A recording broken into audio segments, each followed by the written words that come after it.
It's opening night for the NBA, which means ring night for the defending world champion Golden State Warriors. And I thought, who better to bring on the show than Golden State Warriors legend, Hall of Famer, NBA top 50 player, Rick Barry. You're with me the night they won the world championship, and you're going to break down ring night and what to expect this year. Really excited, as always, to have Rick on the show. This is Locked On Warriors. You are Locked On Warriors, your daily Golden State Warriors podcast. Part of the Locked On Podcast Network, your team every day.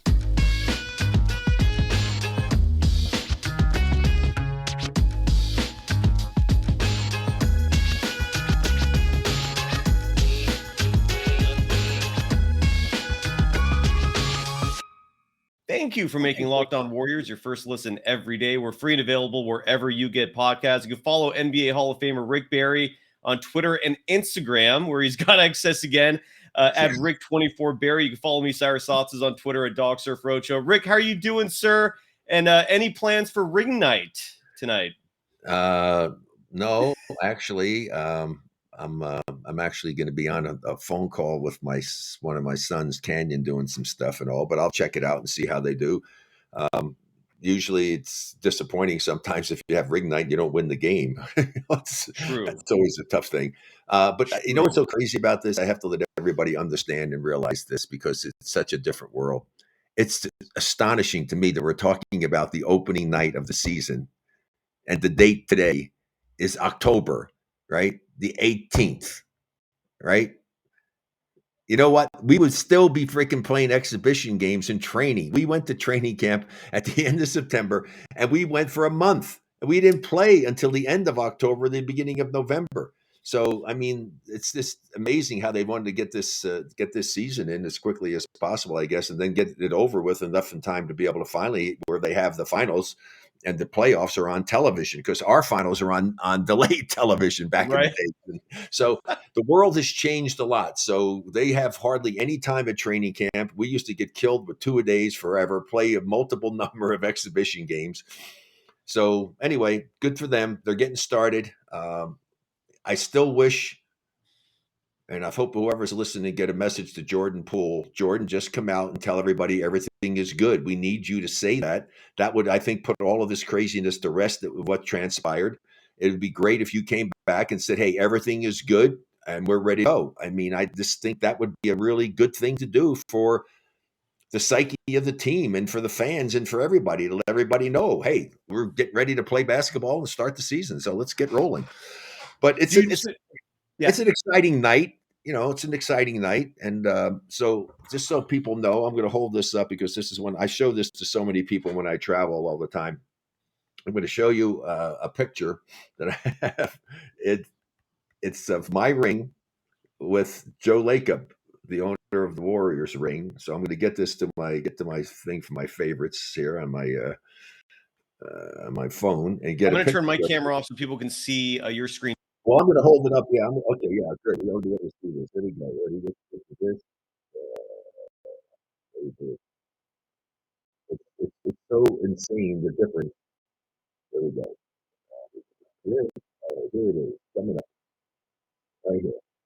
Get it bigger. This is the difference in the ring.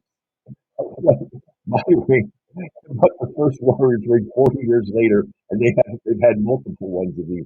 That ring right there, folks, worth way more than I made in my first year playing basketball in the entire season.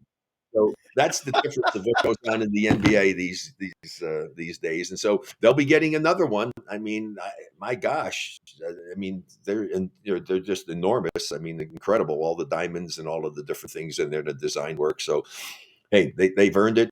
I'm happy for them, and it's an exciting time to be able to, get that ring.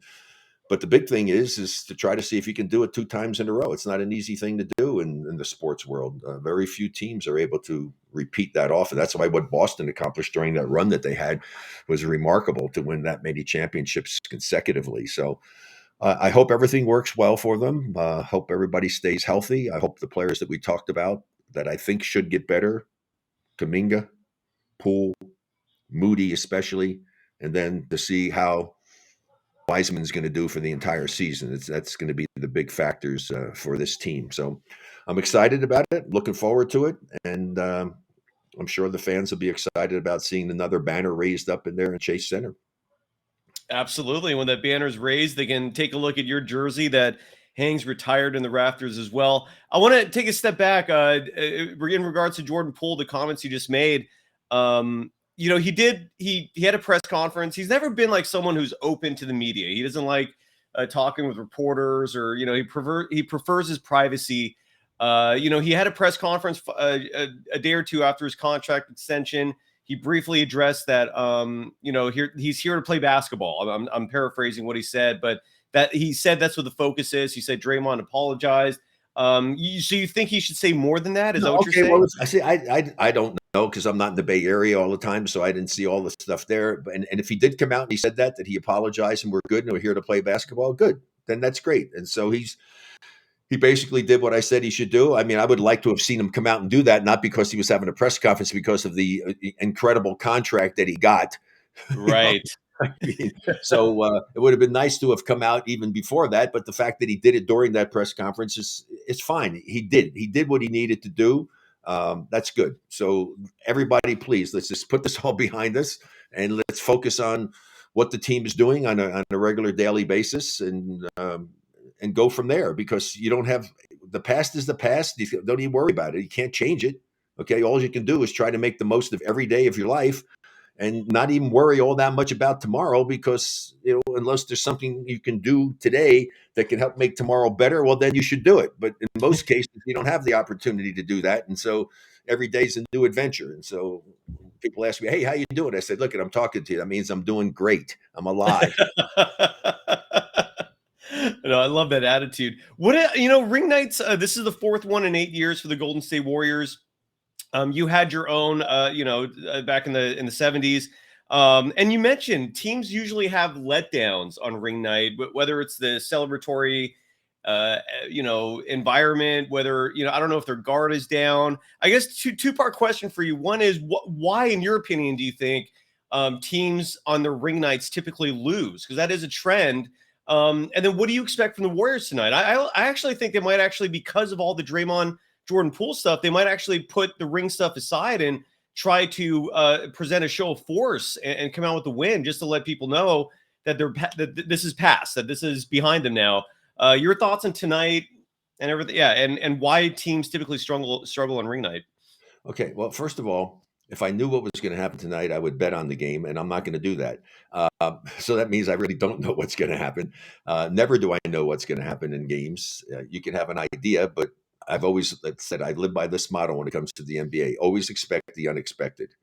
And as far as ring nights, I can tell you why. I can tell you why. For me, if I was playing in an arena that they were having their ring nights, I'm going to go and try and spoil their freaking night. So it's an incentive for the other team to go out there, especially a team like, who they're playing tonight. Yeah. They would like nothing better than to what? To beat them at their home when they just got their freaking rings. So that's Absolutely. the biggest problem, is that the other guys, if they have any pride whatsoever and you're on that other team, you have to be there to see that team get their championship rings and the fans going nuts and everything. And to me, I love playing on the road because I love to spoil the night for people. And I love getting booed. I swear, boos were like cheers. Here's the deal: you don't get booed if you suck. True. Okay. That is if you're not any good, they're not booing you. They don't care about you. They boo you because they don't want you to help beat their team. And so it was great incentive. And there's nothing like being able to quiet an arena when you're on the road. I love doing that. I'll never know that feeling, but it sounds absolutely incredible. Oh, it's wonderful. And It's absolutely wonderful. It's so good to be in the arena on the road and have it be quiet and see people getting up and leaving with 8 minutes to go in the fourth quarter. Oh my God. Well, in just a moment, I want to just finish up on the Draymond Poole stuff. You have your own show, the Rick Barry Show, that I'm incredibly fortunate to be your sidekick in it. And we covered this Draymond thing a week ago, and you were way ahead of this. I mean, what the message you said on your show was clearly followed by the Golden State Warriors, and it's the path they're taking now. First, I got to give some love to a relatively new sponsor of this program, but It's a very valuable sponsor given what they do, and that's LinkedIn. For you folks out there looking for work, I see. Look, I'm a college professor beside doing this, and I tell my students all the time, LinkedIn is where you have to go to find work, but it's also a tremendous platform for employers looking for high quality talent, because that's also not an easy thing to find in this world. And these days, every new potential hire can feel like a high stakes wager for your small business. You want to be 100% certain that you have access to the best qualified candidates available. That's why you have to check out LinkedIn Jobs. LinkedIn Jobs helps find the right people for your team faster and for free. LinkedIn Jobs helps you find the qualified candidates you want to talk to faster. Post your job for free at linkedin.com/lockedonnba. That's linkedin.com/lockedonnba to post your job for free. Terms and conditions apply. You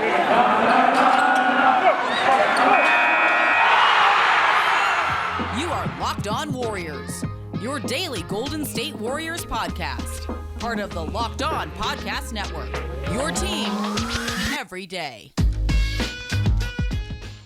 Thank you for making Locked On Warriors your first listen today. Now make your second listen game to game Western Conference. Every moment, every top performance, every result, Locked On game to game covers every game from across the NBA and the Western Conference with local analysis that only Locked On can offer. Follow Game to Game on Locked On NBA, available on the Odyssey app, YouTube, and wherever you get your podcasts. You can follow Hall of Famer Rick Barry on all social media platforms, including Twitter and Instagram. He's back, folks, at Rick24Barry.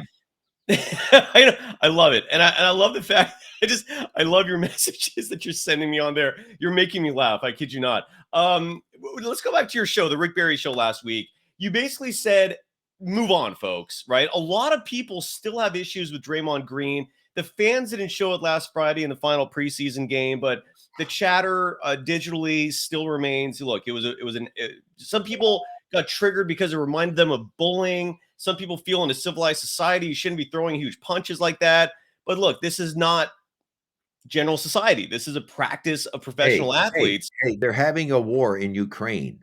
So you want to talk about crazy stuff that goes on in doing it? I mean, seriously, folks, get over it. Move on. Okay, let's deal with what's happening and root for the Warriors tonight to start the season off with the victory. And I will say this, that I think it's important to try to get off to a good start, to keep your mindset and have the right frame of mind, knowing full well, and I'm sure that Steve Kerr has talked about this and the staff has talked to the team about this. You are a target for the entire season. You are the defending champions. Every game played by every team is going to be a paramount game when they play you. So you have to be ready. I'd love the fact when we were the defending champions there, I'd love the fact knowing that we had to be ready, that I had to be ready to play. I mean, I always felt that way because I knew that they were going to send their best defender at me. But from the team standpoint, knowing that, hey, it helps you and it's easier to get yourself up and ready to play when you know that you're a target, okay? And so that's the important element. Mentally, they have to be tough this season. You got to be ready every time you step out there, because if not, the worst team in the league has a chance to beat you, especially when you're playing them in their home court. Well, Jordan Poole got a massive contract. Wiggins got a contract extension. And then you also have this young crew. These are all players that are going to be the Warriors, I think, are going to rely strongly on. I'm referring to Kuminga, Wiseman, Moody. In your opinion, given you're one of the very few people on the planet who can say this, you know what it feels like to be a defending world champion. What did that experience do for the young players in terms of confidence? Like, are they going to come in this year knowing that they can win a championship and just literally eviscerate the competition? Is it not going to matter? What are your thoughts on the experience of winning a world championship for these youngsters? Well, here's the thing. Everybody's a unique individual. I can't possibly tell you what they think. I don't know what's going in the mind of Jordan Poole. I don't know what's going in the mind of Kuminga. I don't know what's in the mind of Wiseman. I mean, each individual has to find out for themselves. And this is what I did when I coached in the minor leagues and trying to tell my players, and I did some things accordingly as far as telling them what happened, as far as being mentally prepared to play. And I would bring up statistics and things of that nature and telling these guys, say, look, whatever you did tonight in this game, You need to do that every time you put your uniform on, because tonight you guys showed up. You guys were focused. And I used to show them the parallel between playing 24 minutes of focused basketball on both ends of the court and what the result of that game was. And then we had 30 minutes and what the result that was. And it was, the correlation was such that the more minutes of focused basketball, defensively especially, and offense, when you're on that court, the results were a greater margin of victory for us, because you will perform better. You're not going to win all your games, obviously, because the other team, if they're doing the same thing, if they're a little better than you, they're going to beat you. And so that's the critical element. And so each player, I said, guys, whatever you did, I don't know what it is that you did. I can't tell you. I wish I did. If I knew and I could have a formula to be able to guarantee someone to be able to get an athlete to go out and be focused the entire time he's on that field or that court or wherever he may be, I would be a trillionaire. Everybody would buy it.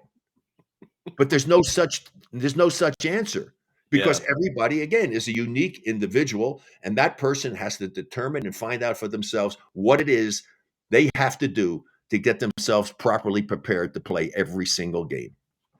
So are you saying for like the average person, does the experience not make a difference? I mean, is it? Well, it should.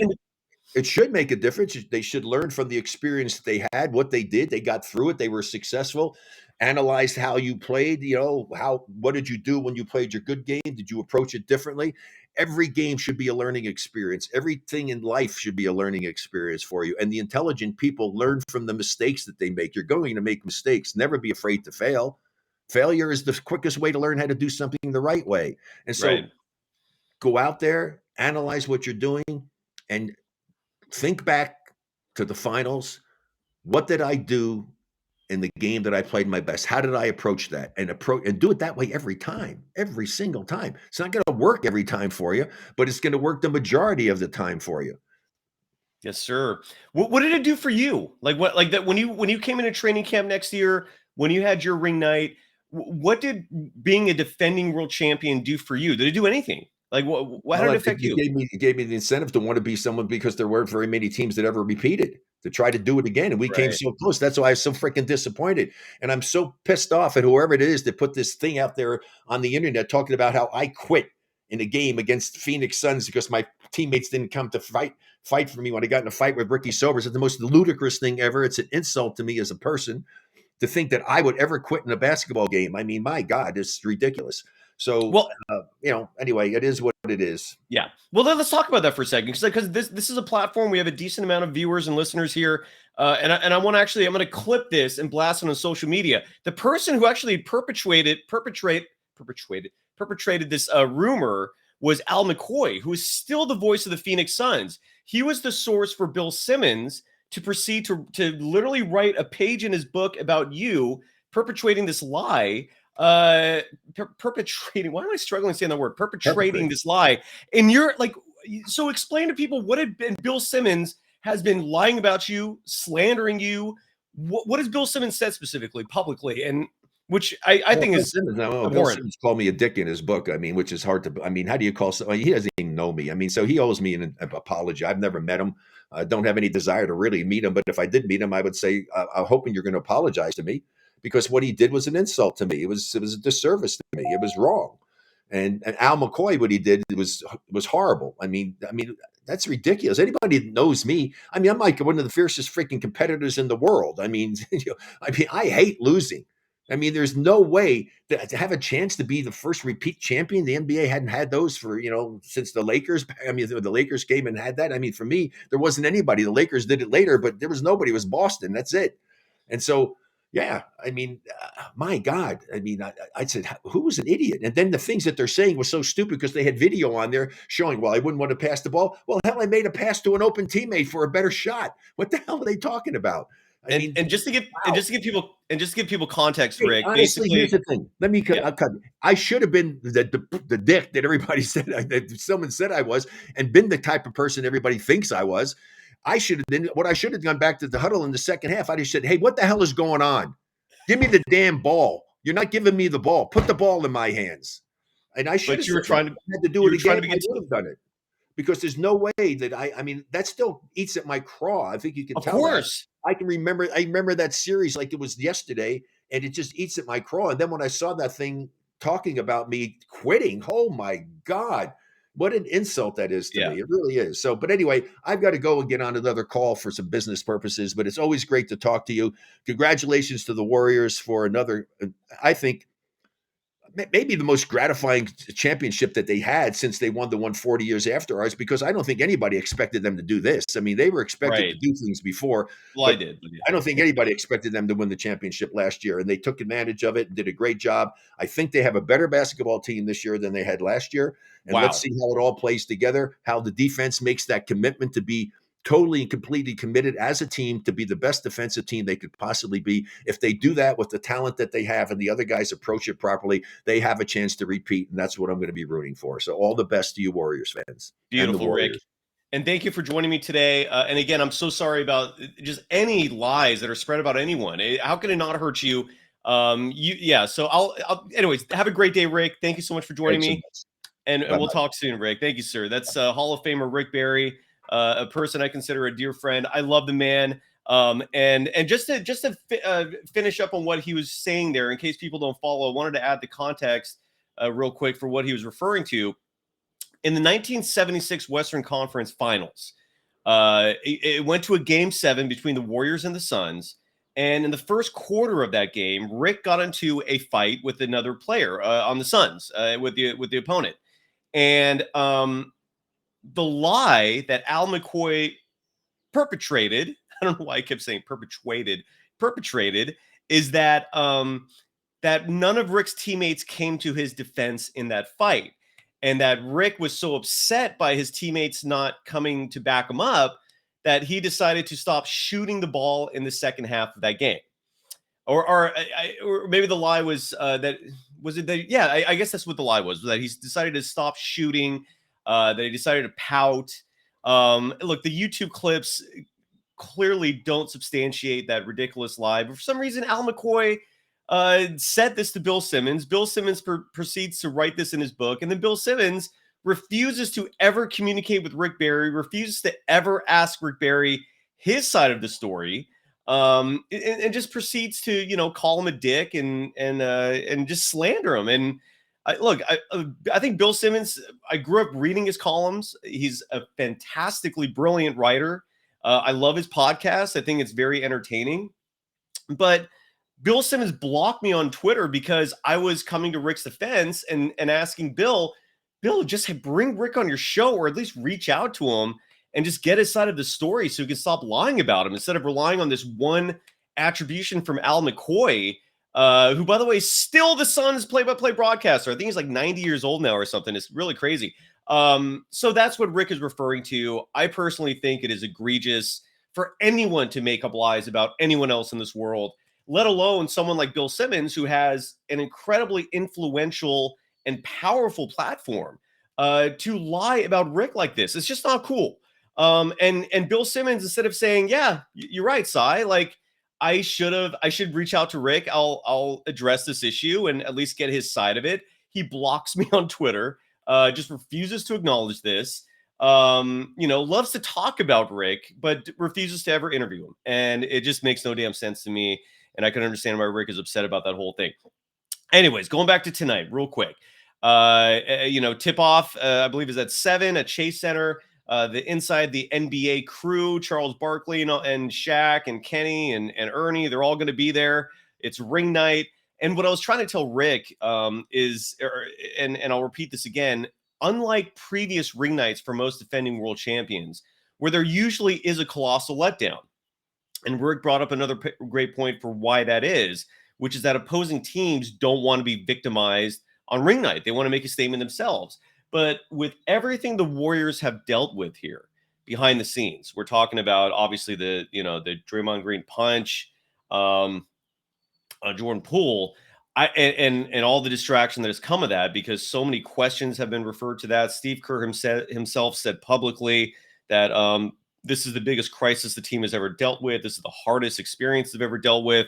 And so I think they would be sending a strong message themselves to come out and win and show both the fan base and the NBA community and the world at large, we're over this. This is not going to be distraction for us. So I think they're going to be very motivated to win tonight. And I think they're going to do so. I do. I think they're going to come out victorious. And on another note, I've talked about this before. I think this is also like a huge distraction. I'm sorry. This is not. I'm sorry. This is also beneficial for the Warriors in terms of contract negotiations with Draymond Green. And what I mean by that is Draymond has lost a lot of leverage. You know, 1 minute he was asking for a max deal. 1 minute he was asking for a contract extension. Now that's done. Now they're going to revisit this in the offseason. Now in his last press conference, he was making references to opting into his player option, which is going to be for approximately $27+ million next year. Instead of opting out of his deal and trying to get a new one, now the likelihood is he's probably going to stay with the Warriors for at least another year. And then who knows after that? But, you know, and this just cost Draymond Green, I think, a lot of money. Because if he did have a great year this year, and if this incident did not happen, he might have very well been in line for a new contract. And now that's likely not going to happen. So anyways, I expect great things for the Warriors this year. I've said this before. I'll say it again.